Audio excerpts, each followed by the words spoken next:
Hello everyone, welcome back to my another mini vlog. আজি হৈছে মাঘৰ প্ৰথমটো দিন আৰু আমি আহিলো আমাৰ কাষৰে থকা শ্ৰী শ্ৰী জয়বিৰে থানখনলৈ আৰু ইয়াত 108 জন গৰখীয়া বহুৱা হয় আৰু ইয়াত যে ইমান বেছি মানুহৰ ভিৰ হয় নহয়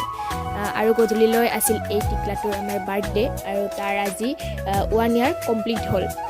এইপিনে মাজুমাই কৰিছিল পায়স চেকদা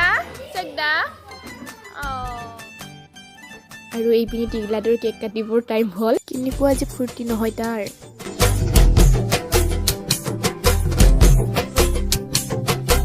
এইখিনি আছিল চাহৰ জোগাৰ আৰু এইপিনে আমাৰ মায়ে দিছিল পায়স আৰু তেওঁ বোলে ভাত নাখায় সেইবাবে মই অলপ ওলাই থ'ব আহিলোঁ এইপিনে মা মাজুমা খুৰী বা সকলো আঞ্জাতে ব্যস্ত হৈ আছে আজি ভিডিঅ'টো ষ্টিল ইমানখিনিয়ে যদি ভাল পালে লাইক শ্বেয়াৰ এণ্ড ছাবস্ক্ৰাইব কৰি দিব আৰু একোটাকৈ সুন্দৰকৈ কমেণ্টো কৰি দিবচোন